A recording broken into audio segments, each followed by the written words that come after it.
सो बच्चों, I hope आपने part 1 देख लिया होगा। उसमें क्वेश्चन नंबर 1 से 9 तक था। अब कंटिन्यू करते हैं इसको और क्वेश्चन नंबर 10 से स्टार्ट करते हैं। तो चलिए क्वेश्चन मैं आपके सामने एक बार पढ़ देता हूँ, आपकी स्क्रीन पर तो आ ही जाएगा वैसे।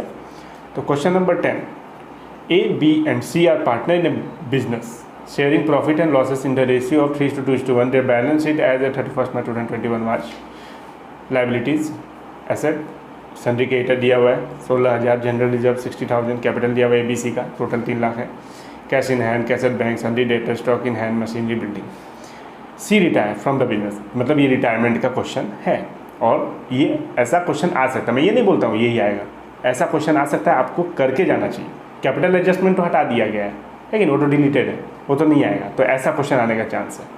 तो she retired from the business on 1st April 2021. It was agreed that the amount due to him will be paid on 30 June 2022. It was also agreed to adjust the value of asset as follows.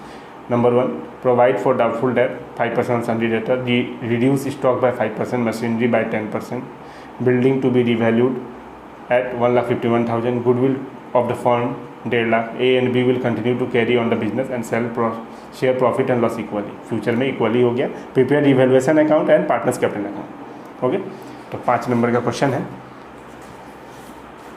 तो चलिए format तैयार कर लेते हैं।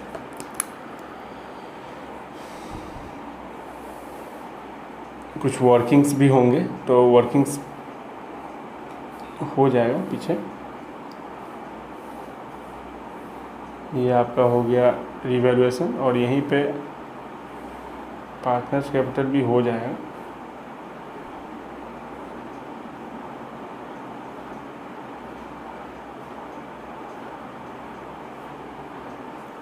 Okay, तो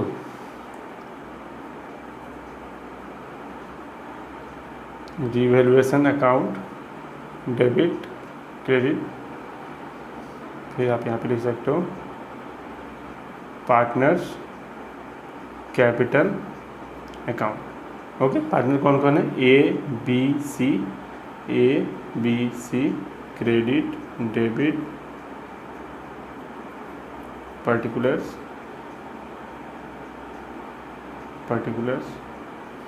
rupees,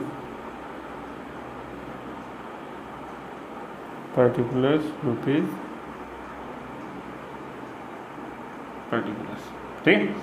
अब देखो, अभी क्या करना है, अभी हमें क्वेश्चन देख के जैसे जैसे वैसे वैसे करना है। अभी रिवैल्यूएशन अकाउंट करना है, तो ऐसे तो चैप्टर तो कंप्लीट है। आपको अगर देखना है पूरा स्टार्टिंग से कॉन्सेप्ट के साथ, तो आप देख सकते हो प्लेलिस्ट में जाके अकाउंट्स में। ओके, तो चलो इस क्वेश्चन को करते हैं। सबसे पहले क्या लिखें? Provide for doubtful date 5% on सन्डी debtor. सन्डी debtor पे 5% है कि नहीं? पहला तो यही है ना, तो आप लिखो यहाँ पे to provision for doubtful debt account. Provision for doubtful debt account कितना है? 5%। तो सन्डी डेटर कितना है? 90,000। तो 90,000 का 5% कितना होगा? 4,500 होगा। ओके, तो कैंसिल तो है, तो 4,500। यहाँ पे कोई दिक्कत नहीं, क्योंकि जैसे बोला जाएगा इंस्ट्रक्शन जैसे होगा वैसे करेंगे, है कि नहीं? पहला पॉइंट कंप्लीट है कि नहीं? डाउटफुल डेट 5%, 90,000 का 5%। Okay, reduce stock by 5%। Stock reduce हुआ है।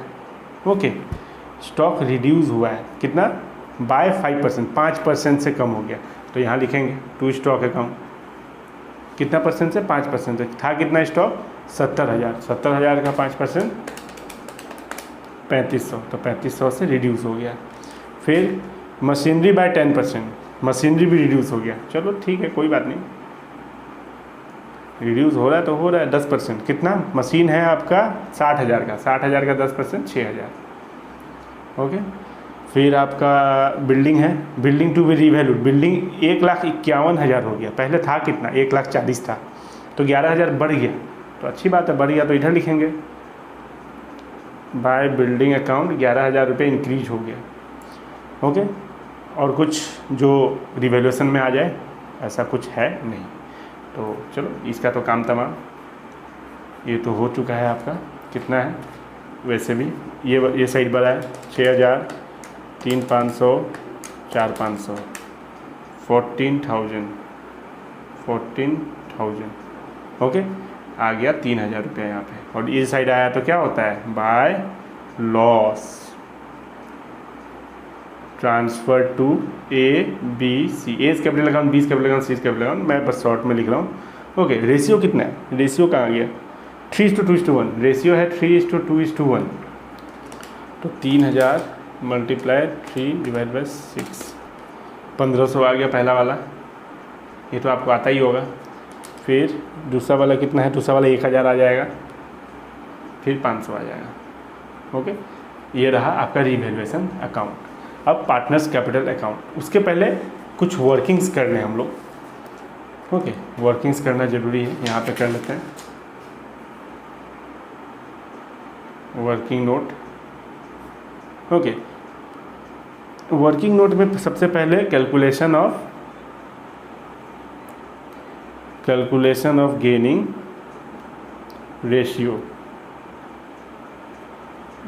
Ratio equal to new minus old. Okay, तो न्यू कितना है, ए बी सी इक्वली है, उसमें तो एक तो छोड़ ही दिया, ये सुनो। तो न्यू कौन सा यहाँ पे लिखा हुआ था A and B will continue, A और बी कंटिन्यू करेंगे इक्वली, क्वेश्चन में ही बोला हुआ है। तो न्यू हो गया 1/2 माइनस ओल्ड कितना है पहला वाला के लिए, ये किसके लिए फाइंड आउट कर रहे हैं, ये ए के लिए, ए, क्योंकि कौन रिटायर हो रहा है, सी रिटायर हो रहा है। तो ए का होगा एज गेन कितना होगा, 1/2/3/6, क्योंकि पुराना कितना था 3:2:1 था। तो ये आ गया 6, 2 3 3 माइनस 3 0/6, तो इसका हो गया 0 नील। तो इसका तो कोई काम ही नहीं है, अब भूल जाओ। अब करते हैं बीज गेन 1/2 माइनस 2/6, तो 6 2 3 3 माइनस 2 1/6, एक तो ये आ गया, तो ये सही है, इसका काम होगा। अब फर्म का गुडविल कितना था, नंबर 2 फर्म्स का गुडविल था 1.5 लाख, ये क्वेश्चन में दिया हुआ है।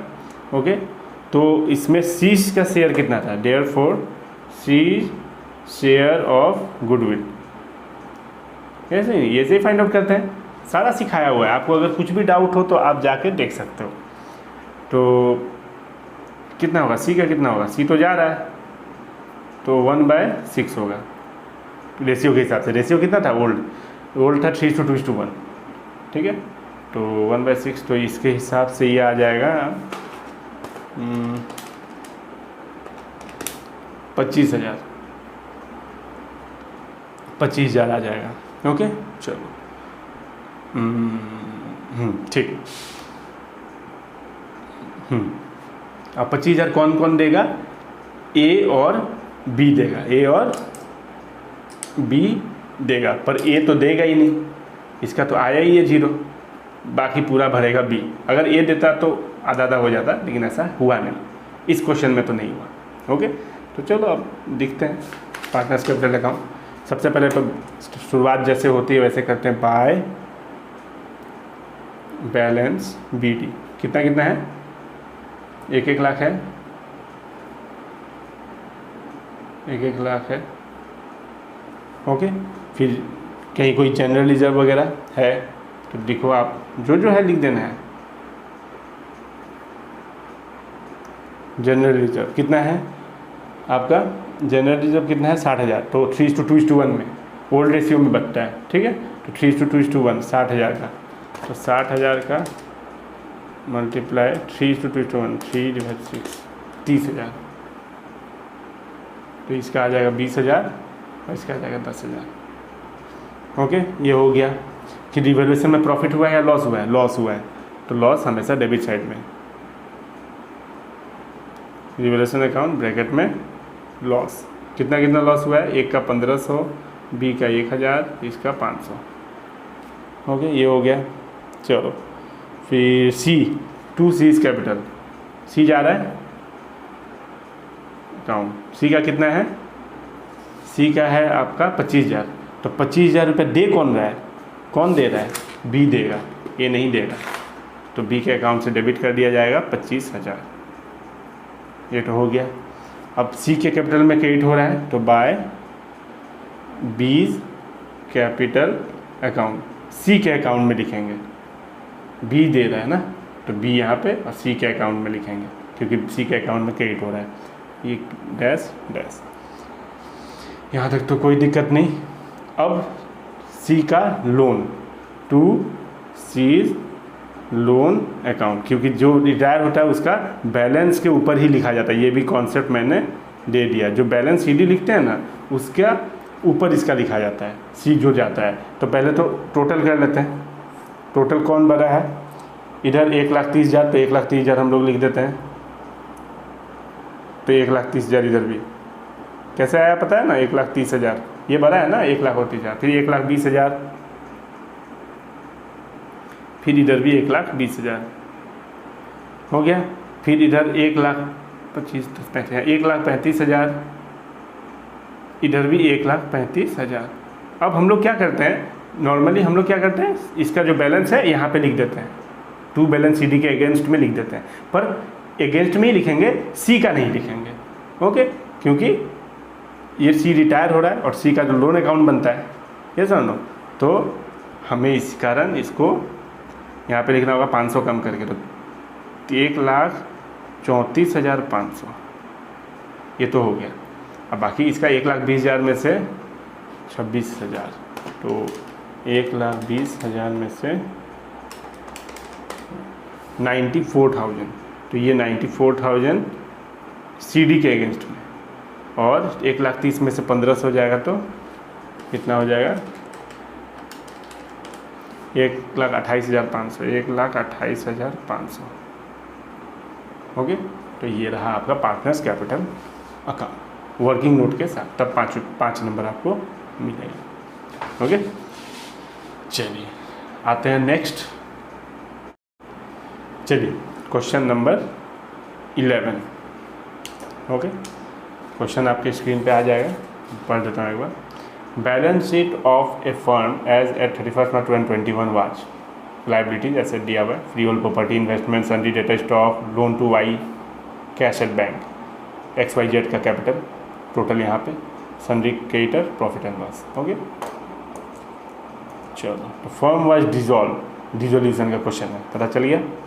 On 1 April 2021 X took the investment at a value of 1,90,000, cash realized, freehold property 90,000, 9 lakh, sundry debtor 90,000, stock 1,40,000, creditors were paid into 5% discount of 5%, realization expenses were 20,000, prepare necessary ledger account to close the book।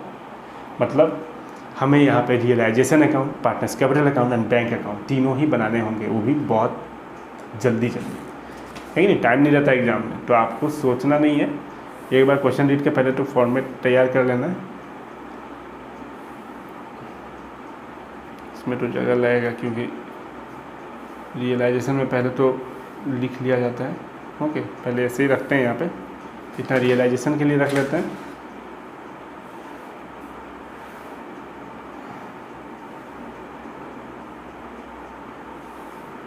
ये partners capital के लिए रख लेते हैं।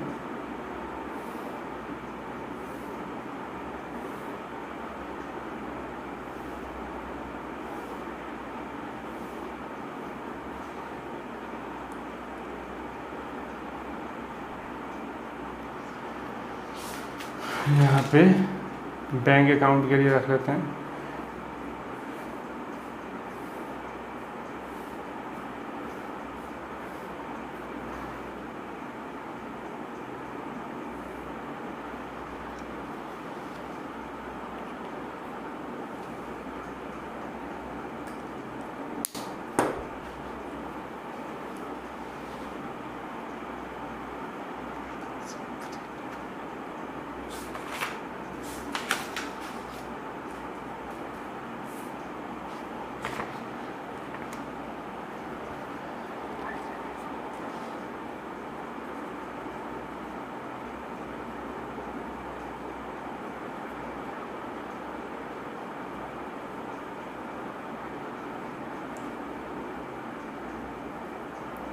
particulars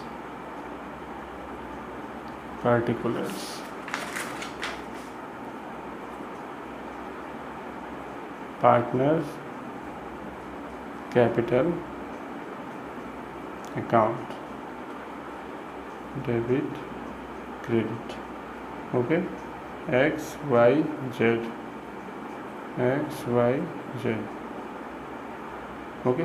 एक date लिखना था, date का कॉलम भी बना देते हैं, ओके। डेट का कॉलम रह गया, डेट का कॉलम छोटा सा कर देते हैं,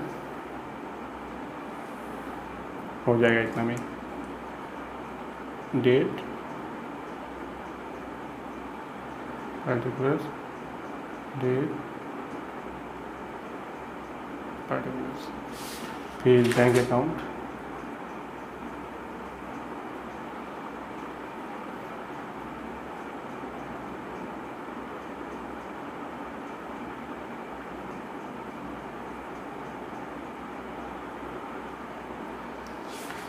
ओके। चलो, तो सबसे पहले जो भी एसेट होते हैं हम क्या करते हैं, डेबिट साइड में लिखते हैं इसको, और सारे क्रेडिट लाइबिलिटी को क्रेडिट साइड में, है कि नहीं। रियलाइजेशन अकाउंट तो ऐसे ही बनता है।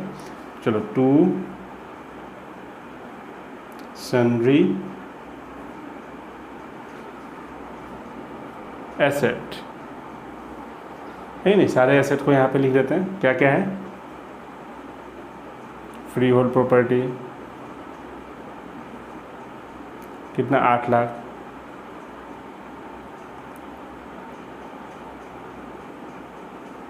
इन्वेस्टमेंट 2 लाख, सन्ड्री डेटर कितने, सन्ड्री डेटर 1 लाख, फिर स्टॉक 1.5 लाख, और कुछ है नहीं है, तो इतना वो प्लस कर 8 9 10 11 12, 12.5 लाख, 12,50,000, ये हो गया।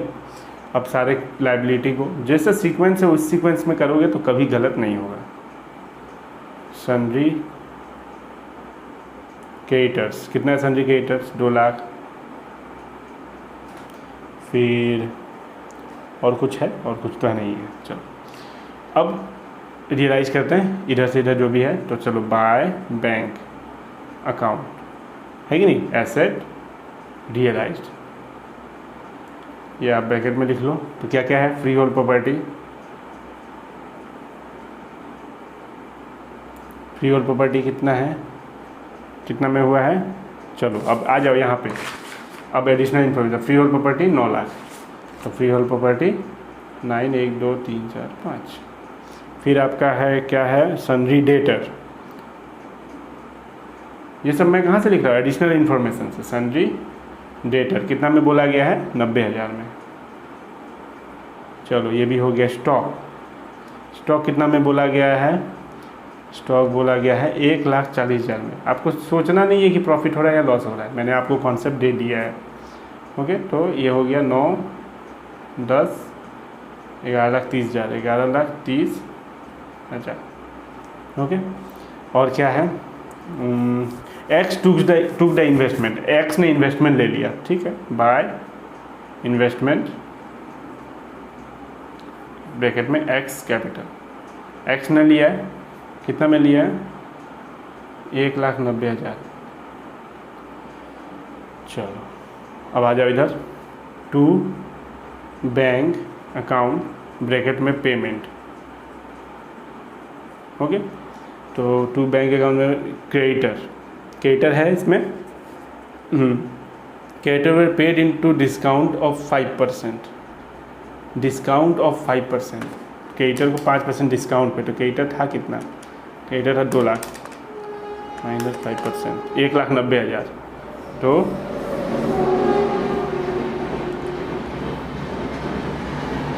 क्रेडिटर 5% डिस्काउंट, 5% डिस्काउंट 1,90,000, यहाँ पे 2 लाख था, 1,90,000 हो जाएगा, 5% 2 लाख का कितना होता है, 10,000, तो 10,000 माइनस करके 1,90,000 लिख देंगे। फिर कहाँ गया, और रियलाइजेशन एक्सपेंसेस, फिर आप रियलाइजेशन एक्सपेंसेस भी लिख सकते हो, लिखना होगा, मतलब रियलाइजेशन एक्सपेंसेस कितना है, रियलाइजेशन एक्सपेंसेस 20,000 है। और कुछ तो नहीं है इसमें लिखने लायक, ठीक है। ये पूरा ही पेज ही लग गया। अब बड़ा कौन सा है दोनों में से देख लेते हैं। इधर कितना, 11 लाख इधर ही है, यही बड़ा है। तो 11,30,000, 190, 2, 15 लाख, ये आपका टोटल आ जाएगा 15,20,000, 15,20,000, 15,20,000। Okay, to gain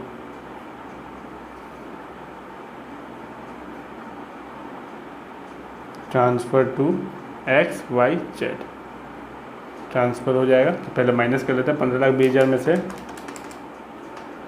12, 50, 190, 20, 60,000। तो 60,000 अब बांट देंगे, कितना इक्वली है, कुछ दिया ही नहीं है तो इक्वली होगा। तो 20,000, 20,000, 20,000 हो गया। तो रियलाइजेशन अकाउंट कंप्लीट। अब आगे बढ़ते हैं पार्टनर्स कैपिटल में। सबसे पहले हम क्या लिखते हैं, पार्टनर का बैलेंस BD। तो ये आपका 1 अप्रैल हो जाएगा, 1 अप्रैल 2021। तो कितना बैलेंस है, कितना दिया, 5 लाख, 5 लाख, कितना फिर 3 लाख, ये तो लिख दिया हमने। फिर प्रॉफिट एंड लॉस अकाउंट है, तो प्रॉफिट एंड लॉस अकाउंट को इधर हम लोग क्या करेंगे, डिस्ट्रीब्यूट कर देंगे by profit and loss account. Liability side में है इसलिए क्रेडिट साइड में आ रहा है। ओके, कितना है, 1.5 लाख है। तो 1.5 लाख को आधा आधा करके बांटो, तो 50,000, 50,000, 50,000। देखो मतलब क्या है, इतना हार्ड नहीं है। ओके, कॉन्सेप्ट समझ में आना चाहिए कि कैसे करना है, किस सीक्वेंस में जाना है। तो पहले यही लिखना है, उसके बाद यही लिखना है, फिर देखना है रिजर्व वगैरह है कि नहीं। ओके, उस तरीके से लिखना है आपको। ओके, अब प्रॉफिट हुआ है या लॉस हुआ है, प्रॉफिट हुआ है तो यही आएगा, ये समझो। तो बाय रियलाइजेशन अकाउंट ब्रैकेट में प्रॉफिट, ये समझो। तो 20,000 रुपया था। ओके, ये भी लिख दिया हमने। अब इन्वेस्टमेंट था एक, तो इन्वेस्टमेंट के लिए हम लोग यहाँ लिखेंगे बाय रियलाइजेशन अकाउंट ब्रैकेट में इन्वेस्टमेंट। तो इन्वेस्टमेंट किधर था, इधर था, क्रेडिट साइड। तो डेबिट साइड में आ जाएगा एक्स के अकाउंट में 1,90,000, 1,00,000, 1, 2, 3, 4। ओके, अब देखो लोन टू वाई है एसेट साइड में। ओके, तो आपको यहीं पे लिखना होगा लोन टू वाई अकाउंट। कितना है वाई के अकाउंट में लोन, 1 लाख। क्वेश्चन में दिया हुआ है कि नहीं, एसेट साइड में ही दिया हुआ है आपको, एसेट में ही दिया हुआ है 1 लाख रुपया। तो ये लिख दिया हम लोगों ने। उसके बाद हम लोगों को क्या लिखना है, बस हो गया। अब देखना है हमें कौन सा बड़ा है, तो ये ऑब्वियसली यही बड़ा है। तो पहले हम लोग क्या करते हैं, बैलेंसिंग कर देते हैं। 5,70,000, ये 5,70,000, 5,70,000, फिर 3,70,000। तो यही इधर लिख दो, 5, 7, 1, 2, 3, 4, 5, 7, 1, 2, 3, 4। ओके, अब आप लिखो टू बैंक अकाउंट। ओके, कितना आएगा, 5,70,000 से 1,90,000, 570 माइनस 190, 380, 380। फिर 5,70,000 से 1,00,000, 470। ये तो कुछ है ही नहीं। हो गया पार्टनर्स कैपिटल अकाउंट। अब बैंक अकाउंट बना देते हैं। बैंक अकाउंट में सबसे पहले बैंक का balance to balance BD। Question में कितना दिया हुआ है, 3 लाख। हो गया। अब रियलाइजेशन अकाउंट में कितना था, एसेट रियलाइज कितना हुआ था, है कि नहीं। बैंक अकाउंट में हम लोग क्या करते हैं, डेबिट साइड में जो भी आएगा पैसा लिखते थे। 11,30,000 रुपया एसेट रियलाइज था, तो आप लिखो to realisation account 11,30,000, okay, asset realise. फिर एक्सपेंसेस कितना था, by realisation account, realisation expenses कितना था, 20,000 रुपया था रियलाइजेशन एक्सपेंसेस। क्रेडिटर था बाय रियलाइजेशन क्रेडिटर, ये कितना था, 1,90,000 था, 1,90,000, ये 1,90,000 है, ओके। उसके बाद हमारा किधर आया था, डेबिट साइड में पूरा बैंक का आया था 3,80,000, 4,70,000, तो क्रेडिट साइड में लिख देंगे by X capital account, by Y capital account, by Z capital account. तो कितना कितना था, 380, 470, 370, हो गया। अब बैलेंसिंग कर लेना है। अगर बैलेंसिंग करते टाइम अगर इक्वल हो गया आपका, तो आप समझ जाना एग्जाम हॉल में कि आपका आंसर राइट है, ओके। तो 14, 30, 1, 2, 3, और उधर 1,90, 20, 380, 470, 370, तो 1, 4, 3, 0, 1, 2, 3, बस हो गया हमारा आंसर, इक्वल हो गया तो आंसर राइट। चलिए, तो लास्ट क्वेश्चन है, ओके। क्वेश्चन क्या है, following is the balance sheet of RS limited as at 31 May 2022। RS limited balance sheet दिया हुआ है पूरा लंबा चौड़ा, equity and liability, share holder fund, share capital, reserve and capital, surplus, okay. और इधर आपका करंट ईयर और प्रीवियस ईयर का दिया हुआ अमाउंट। तो यह आपका कैश फ्लो का क्वेश्चन है, ओके। क्वेश्चन आपकी स्क्रीन पे आ जाएगा, नोट टू अकाउंट भी है, ओके, कुछ एडिशनल इन्फॉर्मेशन भी है। तो बहुत अच्छा खासा क्वेश्चन है, जिसमें आपको एक्यूमुलेटेड डेप्रिसिएशन और मशीनरी अकाउंट बनाना होगा, ओके। तो चलो स्टार्ट करते हैं। सबसे पहले जो हमें करना है वो है calculation of net profit before extra ordinary item, okay. तो चलो सबसे पहले ये कैलकुलेट कर लेते हैं, जो कि दिया हुआ है यहाँ पे, reserve and surplus, surplus that is balance sheet is in statement of profit and loss. यहीं से स्टार्ट करते हैं, ये सुनो, स्टार्ट पे यहीं से होता है ना, ओपनिंग क्लोजिंग, ये सुनो।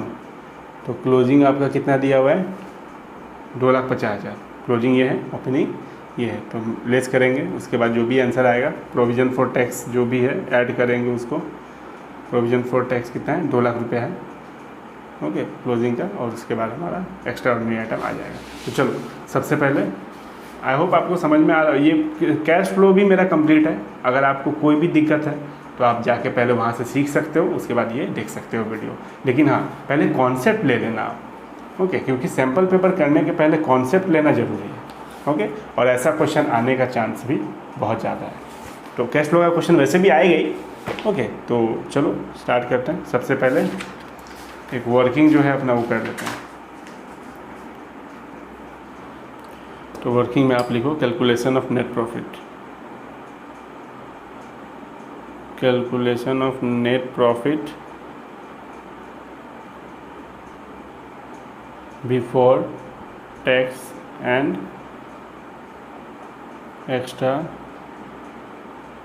Ordinary item, okay. सबसे पहले closing balance of surplus that is balance in statement of profit and loss. कितना है, क्वेश्चन में दिया हुआ है 2,50,000, ओके। अब यहाँ पे हम लोग क्या करते हैं, लेस करते हैं, less opening, opening balance of surplus, okay, that is opening balance in statement of profit and loss. ठीक है। और क्लोजिंग माइनस ओपनिंग, ओपनिंग कितना है 1 लाख रुपये दिया हुआ है, क्वेश्चन में ही दिया हुआ है। ओके, तो इसका हमारा आ जाएगा कितना 1.5 लाख। अब यहाँ पे हम करेंगे ऐड, इसमें इतना ही इन्फॉर्मेशन है, नहीं तो वैसे बहुत कुछ किया जाता है। आपका प्रोपोज डिविडेंड ऐड हो जाएगा, इंटरिम डिविडेंड ऐड हो जाएगा, ये सब no, provision for tax add हो जाएगा करेंट ईयर का, एक्स्ट्रा ऑर्डिनरी आइटम अगर कुछ है वो लेस ऐड हो जाएगा, एक्स्ट्रा ऑर्डिनरी इनकम है अगर कुछ तो वो लेस हो जाएगा, ये सब ना, एक्स्ट्रा ऑर्डिनरी एक्सपेंसेस ऐड हो जाएगा। तो ऐसे करके बहुत है, बट इस क्वेश्चन के हिसाब से ज़्यादा कुछ है नहीं। तो प्रोविज़न फॉर टैक्स दिया हुआ है, ओके, और ये प्रोविज़न फॉर टैक्स रहेगा ही, आप देखना एग्जाम में ये आपको जरूर मिलेगा। ओके, तो ये कितना आ जाएगा 3,50,000। ओके, तो आई होप आपको समझ में आ रहा होगा। तो ये आपका calculation of net profit before tax and extra ordinary item, ये आ गया आपका 3,50,000। चलो, तो अब हम लोग एक एक करके स्टार्ट करते हैं क्वेश्चन। पहले तो लिख लेते हैं cash flow from operating activities, ऐसा ना, cash flow from operating activities कैसे लिखते हैं, net profit before tax and extra ordinary item, ये सुनो 3,50,000। ओके, यहाँ तक कोई दिक्कत नहीं। अभी देखो, अभी एक काम करते हैं हम, जो वर्किंग नोट है आपका मशीनरी अकाउंट और एक्यूमुलेटेड डेप्रिसिएशन ये बनाई देते हैं, ताकि वर्किंग नोट का झमेला ही ख़त्म हो जाए। ओके, तो कैसे कैसे दिया हुआ है, देखो मशीन का क्या दिया हुआ है, during the year a piece of machinery costing ₹80,000 का था, on which accumulated depreciation 40,000 was sold at a loss में बेच दिया गया। बोल ही दिया है कि लॉस में बेचा है, कितना लॉस में बेचा है 10,000। अब देखो ये कैसे बनता है, सबसे पहले तो आप लिखो मशीन का टू बैलेंस BD 10 कितना है मशीन का, क्या आ गया, हाँ ओपनिंग कितना, टू बैलेंस BD 10 55 0। ओके, ये रहा, ओके 10 55 हज़ार। फिर CD कितना दिया हुआ है, ये भी दिया ही हुआ है, तो बाय बैलेंस CD ये भी दिया हुआ है 16,75,000, यहाँ तक तो दिया हुआ है, गिवन है। उसके बाद हम लोग को ध्यान से पढ़ते हुए लिखना होगा to by bank, okay by bank कितना है, लॉस, हाँ लॉस दिया हुआ है, पहले तो लॉस लिख लेते हैं। Okay, by loss on sale of machinery, कितना लॉस हुआ है 10,000 लॉस हुआ है, बता दिया, क्वेश्चन में दे ही दिया। चलो ये हो गया। अभी और क्या दिया हुआ है,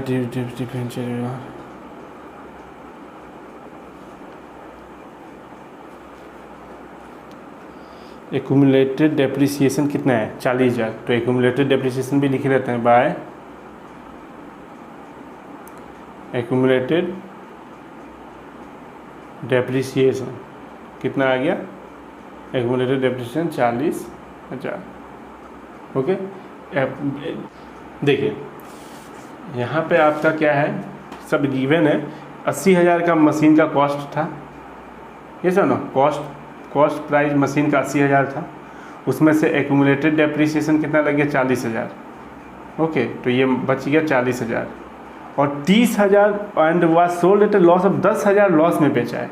तो 40,000 का चीज़ 10,000 नुकसान में बेचा है, तो कितना में बेचा है 30,000 में बेचा है, तब ना 10,000 का नुकसान हुआ है। 40,000 मतलब 40,000 का सामान हो गया, अभी डेप्रिसिएशन लग गया 40,000 का हो गया मशीनरी। अब 40,000 का मशीनरी बेचा है 10,000 लॉस में, तो कितना में बेचा है 30,000 में बेचा है, तब ना 10,000 लॉस होगा, है कि नहीं। 20,000 लॉस में मतलब 20,000 में बेचा होगा। तो हमें इस तरीके से करके फाइंड आउट करना होगा बाय सेल, कितना में बेचा है 30,000 में, तब जाके इसका 10,000 लॉस हुआ है, क्योंकि 40,000 का हो गया है ना, डेप्रिसिएशन आपको माइनस करना होगा। ओके, कॉस्ट 80,000 गिवन है। ओके, तो ये हो गया 30,000 रुपये। अब आपका इधर आ जाएगा टू बैंक अकाउंट परचेज, इसको बोलते हैं परचेज। तो कितना आ जाएगा 1675000 40,000 10,000 30,000। तो इधर आ जाएगा 17,55,000 17,55,000। ओके, माइनस 10,000 7 लाख 7 लाख रुपये आ गया परचेज। अब एक्यूमुलेटेड डेप्रिसिएशन में कितना आ जाएगा बाय बैलेंस बीडी में कितना है 1,40,000, ये भी दिया हुआ है आपको, यहाँ देखना होगा 1,40,000। ओके, फिर टू बैलेंस CD 2,10,000 हो गया। और मशीनरी कितना है आपका 40,000 रुपया। एक्यूमुलेटेड डेप्रिसिएशन इधर है तो ये इधर आ जाएगा। ओके, टू मशीनरी अकाउंट से आ रहा है 40,000, तो ये 2,50,000 2,50,000। तो यहाँ पे आ जाएगा आपका 1,10,000। इसको हम लोग लिखेंगे by statement of profit and loss bracket में डेप्रिसिएशन हो गया। तो ये रहा 1,10,000। हमारा वर्किंग नोट ख़त्म। अब एक एक करके ऑपरेटिंग, फाइनेंसिंग, इन्वेस्टिंग कर लेते हैं। चलिए, तो अब हम लोग का कैसे कैसे जैसे जैसे दिया रहेगा वैसे वैसे करेंगे। 3,50,000 आ गया। ऐड, क्या ऐड होता है नॉन कैश एंड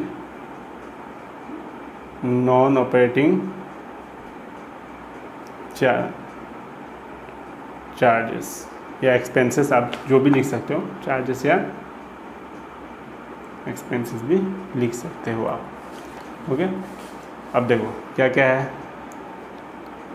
गुडविल, सबसे पहले गुडविल है टेंजिबल इंटेंजिबल में है। इंटेंजिबल में था कितने का 1.5 लाख का, हो गया 1 लाख रुपया, तो कम हो गया है ना। 1.5 लाख का था 1 लाख हो गया तो कम हो गया। तो आप लिखो यहाँ पे गुडविल एमोर्टाइज्ड। गुडविल रिड्यूस होता है तो एमोर्टाइज्ड लिखा जाता है 50,000। फिर डेप्रिसिएशन कितना लगा मशीनरी में, डेप्रिसिएशन ऑन, जो जो पता है वो सब लिखते जाना है। मशीनरी कहाँ गया, अभी तो आया है।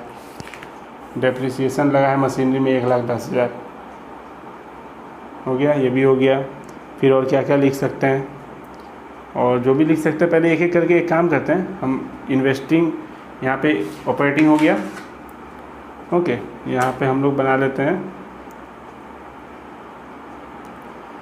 Cash flow from investing activities, और यहाँ पे बना लेते हैं cash flow from financing activities. Okay, अब एक एक करके हम लोग लिखते हैं। पहले यहाँ पे क्या क्या लिख लिए, गुडविल पता चल गया तो लिख लिए, और ये डेप्रिसिएशन हमने फाइंड कर लिया था। अब शुरू से स्टार्ट करते हैं। शेयर कैपिटल 7 लाख से 9 लाख हो गया। ओके, तो शेयर कैपिटल बढ़ गया, तो ये कहाँ आता है फाइनेंसिंग में। तो हम क्या लिखते हैं proceeds from issue of share, है कि नहीं। 7 लाख से 9 लाख हो गया तो 20 यहाँ पे लिखते हैं 2 1 2 3 4 5 2 लाख। ओके, फिर रिजर्व एंड सरप्लस 1, तो नोट में देखना होगा। ये तो हो गया, इसका तो काम हो गया। उसके बाद क्या है नॉन करेंट लायबिलिटी 2, तो नॉन करेंट लायबिलिटी में आते हैं। नॉन करेंट 12% डिवेंचर में 1 लाख 12% debenture were issue on 31 March 2016। तो 1,00,000 का 12%, 1,00,000 12% डिवेंचर। ओके, तो proceeds from issue of debenture. Okay, क्योंकि 3,50,000 से 4,50,000 हो गया है। ओके, तो यहाँ पे भी दे ही दिया वैसे। तो proceeds from issue of 12% debenture कितना होगा? 1,00,000। ओके, क्योंकि यहाँ पे देखो डिवेंचर 3.5 से 4.5। उसके बाद इंटरेस्ट डिवेंचर का लिखना होगा, interest on debenture paid, interest on debenture paid. तो कितना होगा इंटरेस्ट? डिवेंचर का इंटरेस्ट होगा आपका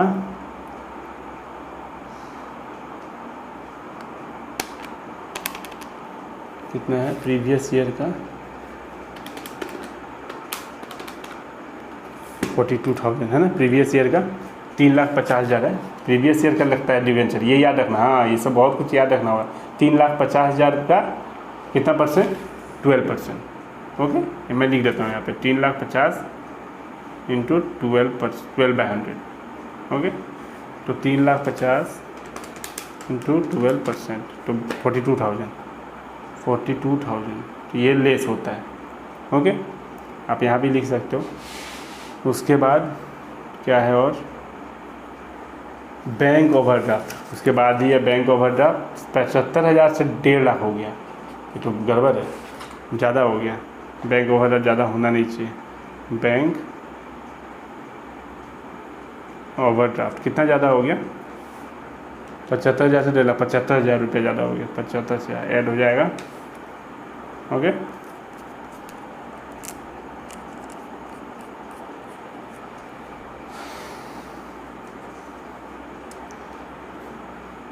तो इसका आ जाएगा, जो आ गया इसको हम लोग कर ही देते हैं।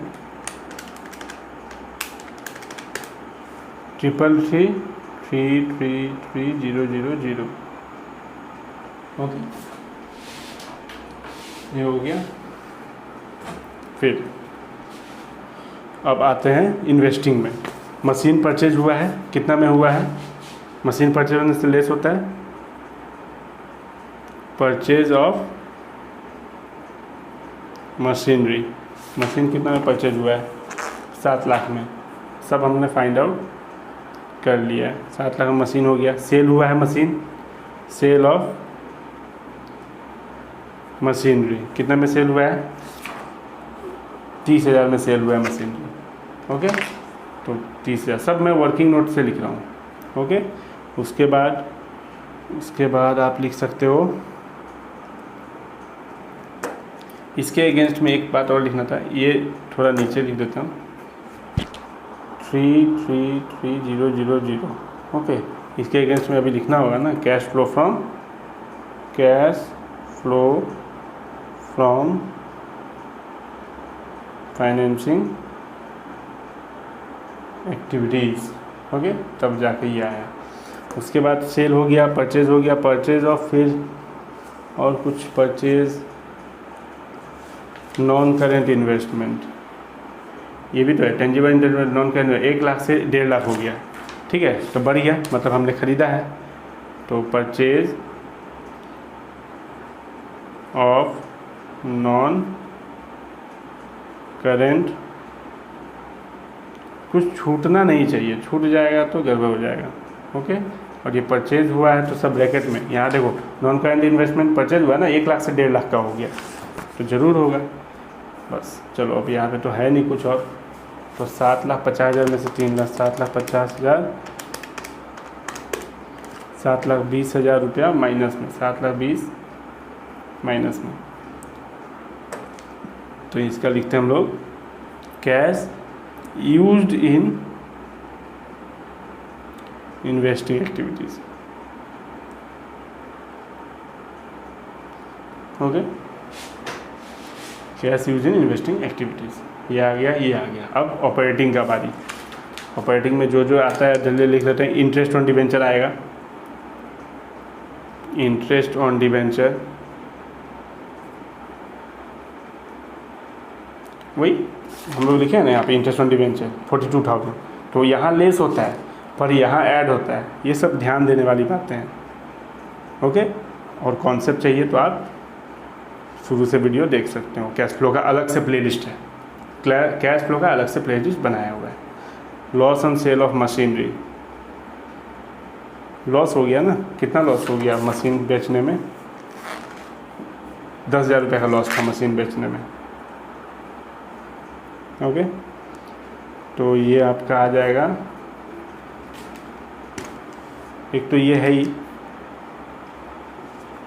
ओके, तो ये आपका आ जाएगा 50,000, 0,0, 42,000, 10,000, 2,12,000, तो 2,12,000 इसके साथ प्लस करते हैं 350, 2,12,000, 5,62,000, 5,62,000 ये दोनों को प्लस करके, तो इसके अगेंस्ट में हम लिखते हैं operating profit before working capital changes, sorry ये चेंजेस, ये इसका है। ओके, 5,62,000। अब इंक्रीज डिक्रीज लिखना शुरू करते हैं। ओके, तो ऐड क्या लिखेंगे? अगर इंक्रीज इन करंट लायबिलिटी और decrease in current asset, add में होगा increase in current liability and decrease in current asset. Okay, मैं थोड़ा शॉर्टकट में लिख रहा हूँ, और यहाँ पे हो जाएगा लेस में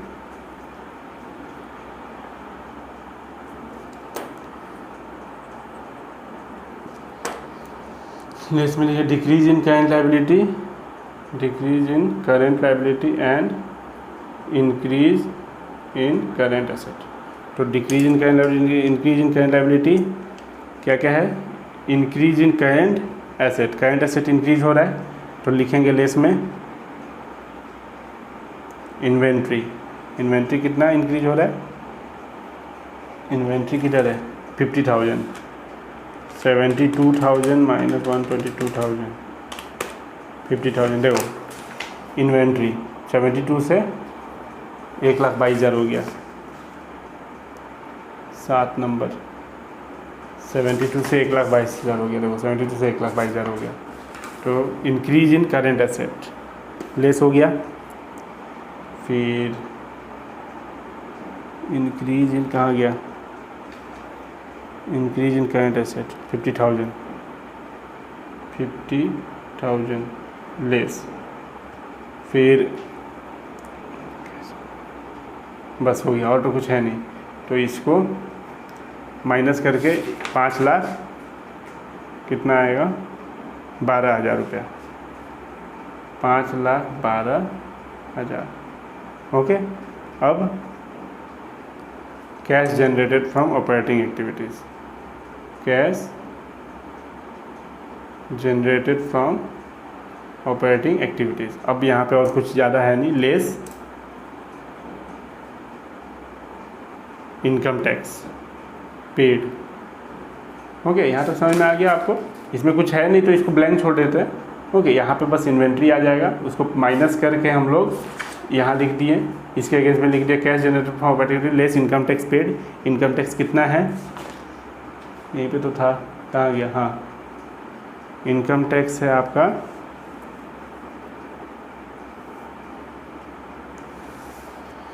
इनकम टैक्स है 1,25,000। ओके, प्रीवियस ईयर का 1,25,000, 1,25,000 ये लेस करेंगे तो एक आंसर आएगा 12,500 माइनस 1,25,000, 3,87,000। और यही 3,80,000 के अगेंस्ट में हम लिखेंगे cash flow from operating activities. Okay, थोड़ा जगह कम पड़ गया था, पर आप लोग अच्छे से लिखना। हो गया यहाँ पे। तो ये रहा ऑपरेटिंग एक्टिविटीज़ का, ये रहा ऑपरेटिंग एक्टिविटीज़, ये रहा इन्वेस्टिंग एक्टिविटीज़, ये रहा फाइनेंसिंग एक्टिविटीज़। ओके, चलो अब तीनों का हम लोग करते हैं नंबर 4। क्या लिखते हैं उसके बाद? Net increase in cash and cash equivalent 1 + 2 + 3। तो तीनों को प्लस करके कितना आएगा? तीनों को प्लस करके कितना आएगा? कितना है? पहले ये दोनों को प्लस करते हैं। 3333300 प्लस 387 000 माइनस 7,20,000 जीरो। ऐसा क्वेश्चन है, ये जीरो ही आ गया आंसर। ओके, नील आप करके देखो। आप इसको पॉजिटिव वाला को पहले प्लस कर लो, इसको और इसको प्लस कर लो, ये माइनस कर लो। ये दोनों प्लस करते ही 7,20,000 आ जा रहा है, तो 7,20,000 से माइनस हो जाएगा, आंसर आ जाएगा नील। फिर आप लिखोगे add opening balance of cash and cash equivalent. Okay,